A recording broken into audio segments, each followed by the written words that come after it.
Hi, this is Corey Johnston, and in today's lesson, we're going to be discussing what the Bible has to say about Islam. Now, to begin with, it should be made known that the Bible never explicitly mentions Islam by name, and that is largely because it would not be till 500 years after, or somewhere thereabouts, of the compilation of the New Testament in the Bible that Islam came into being. But it does make much mention of Ishmael, who was Abraham's original son and the progenitor of the Arab people, and through him we get a window of the pre-Islamic Arabs. And there are also implicit passages which have an implicit reference or application to Islam. And also in the book of Revelation, we read of the false prophet, of whom we're going to discuss in greater detail towards the end of this discourse. But for now, the question we need to ask is Islam a Judeo-Christian tradition? And there are arguments for both, yes and no.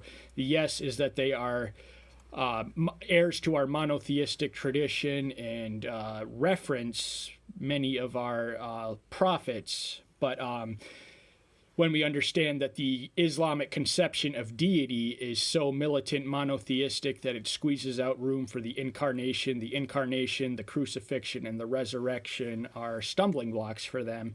And also of the 99 names for Allah that we read of in the Quran, not one of them is Father. So we are presented with a deity who is utterly transcendent and has no paradoxical qualities of immanence that we witness in Elohim.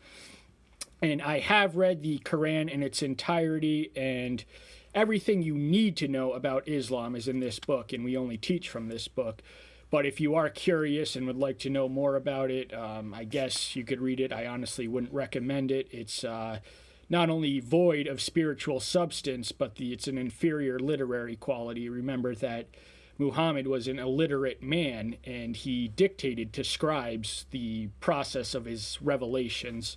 And even though he himself did not write it, he dictated it, and the contents and its arrangement jumbled together in the strangest syntax are reflective of his uneducated status.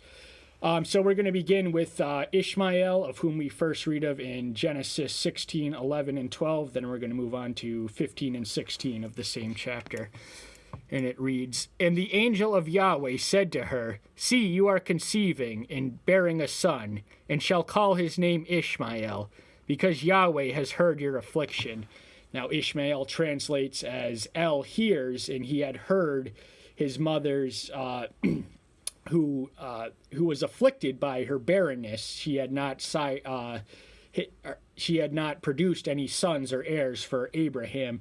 So at her own solicitation, she asks Hagar, her Egyptian maidservant, to procreate with Abraham, her husband, in the interest of producing a son.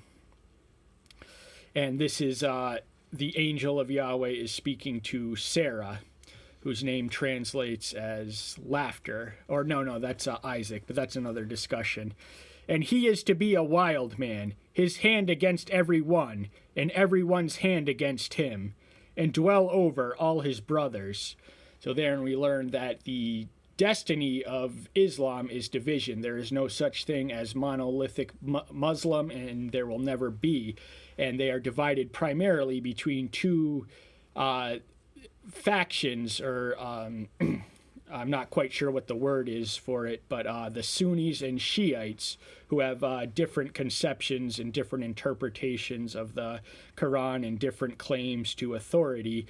But the inference in this passage clearly suggests that he will be a wild man, and his hand will be against everyone and everyone against him. So the way of Islam is very much waged and evangelized through war, and by sheer proximity, the bulk of their destructive and violent energies are invested in themselves and their neighbors, because it is simply by sheer proximity that they are able to vent their hatred. So Sunni and Shiites, they hate each other perhaps arguably as much or equal to as that which they reserve the contempt for non-believers.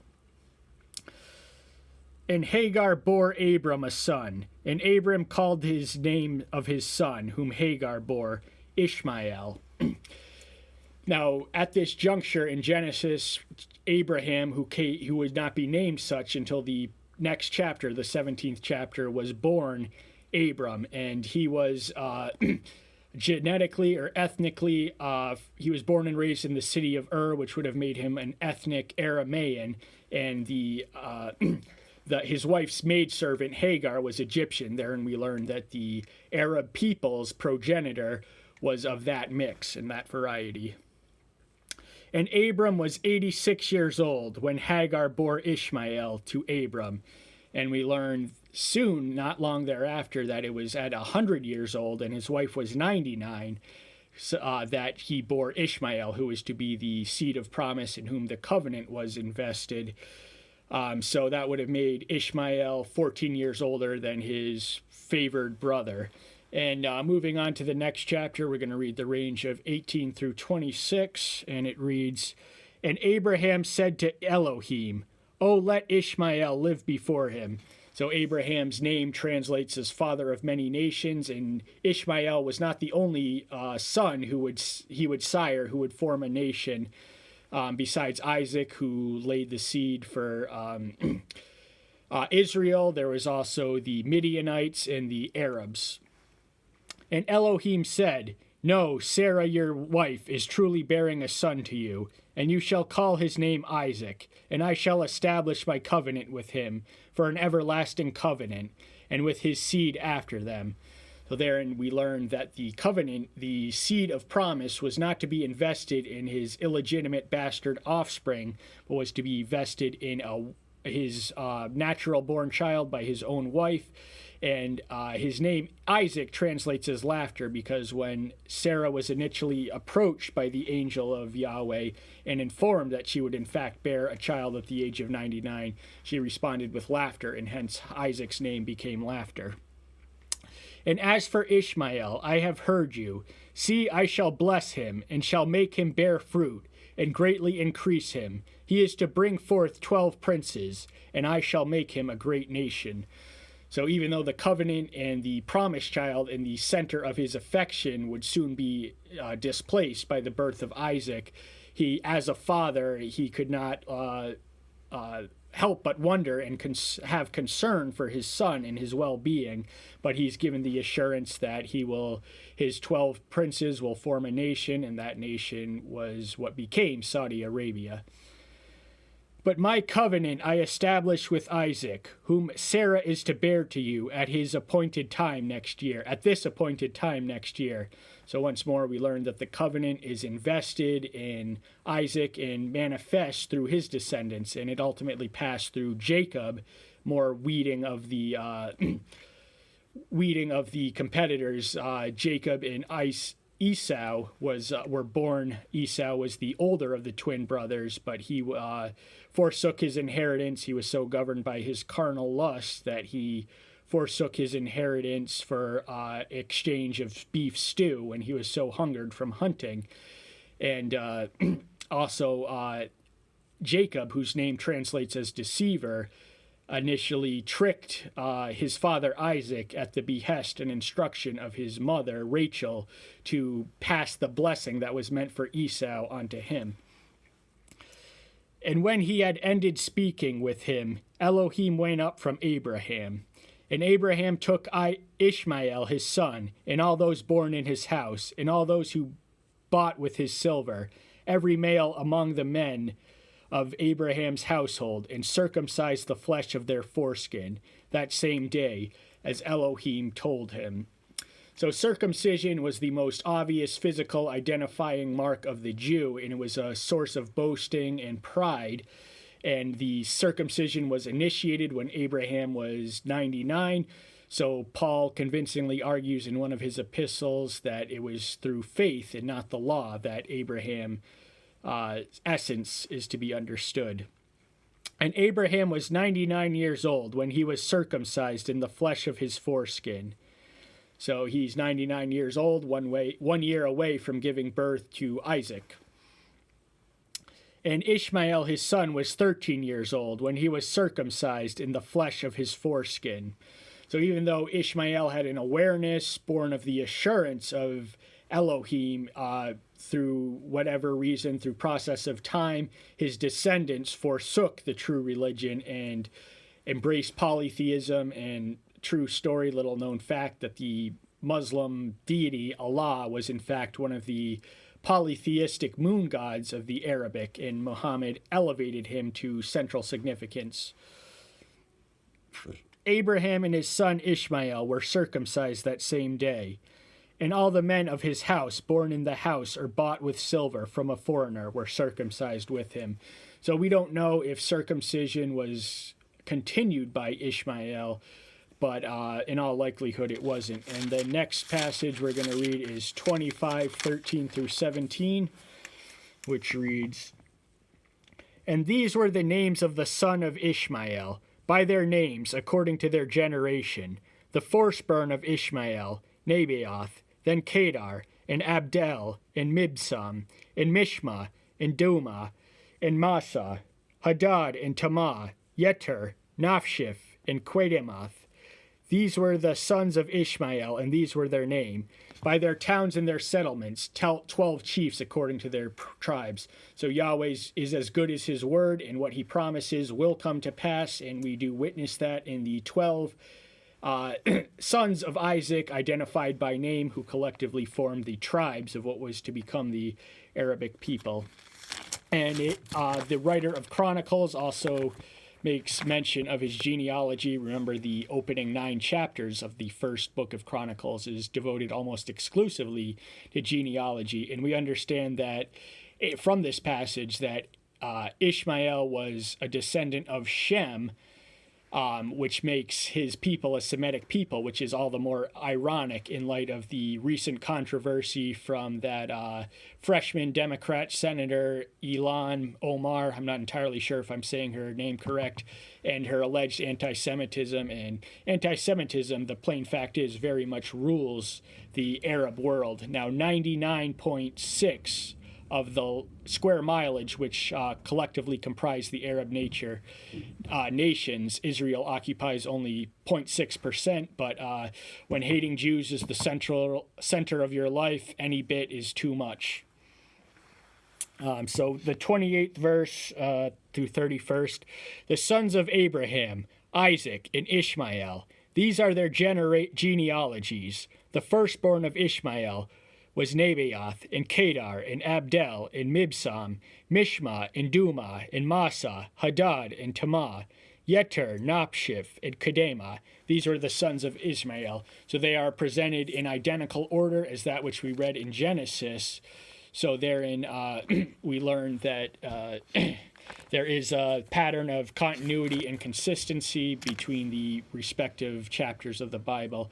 And the Ishmaelites are made mention of by Asaph in one of his Psalms, the 83rd, verses 5 and 6. "For they have conspired together with one heart. They have made a covenant against you. The tents of Edom and the Ishmaelites, Moab and the Hagarites." And then throughout the remainder the next subsequent verses, he goes on to list the allies in this confederacy, which were largely comprised of neighboring nations in the adjacent territory of ancient Judea. But this is also revived in the end times when the false prophet, assuming that the followers of the false prophet, assuming that's a reference to the Muslims, which we have which will explain grounds for suspecting that it is, joins unholy, unsacred trinity through which they launch war against Elohim's people near the end times. And the next passage we're going to read is Galatians 1:8, and this is Paul writing to the Galatians, who were troubled with the infiltration of a heretical sect known as the Judaizers, who taught, among other things, that Christians had to remain Jewish in order to secure their salvation. So even though the immediate application is not in the direction of Islam, which wouldn't come into being till some 550 years. But it was Galatians was dated 45 A.D. It's the earliest written epistle of Paul's. It does have an application for any and all of which we read. So, however, even if we or an angel out of the heavens bring a good news to you besides what we have announced to you, let him be accursed. Now, this application grows all the more explicit when it is understood that Muhammad received his revelations from the angel Gabriel, and he was vaguely familiar with the figures of Judaism and Christianity through the grapevine. Remember, he was illiterate, so he mentioned he was familiar enough with the angel Gabriel to claim that his revelations came from him.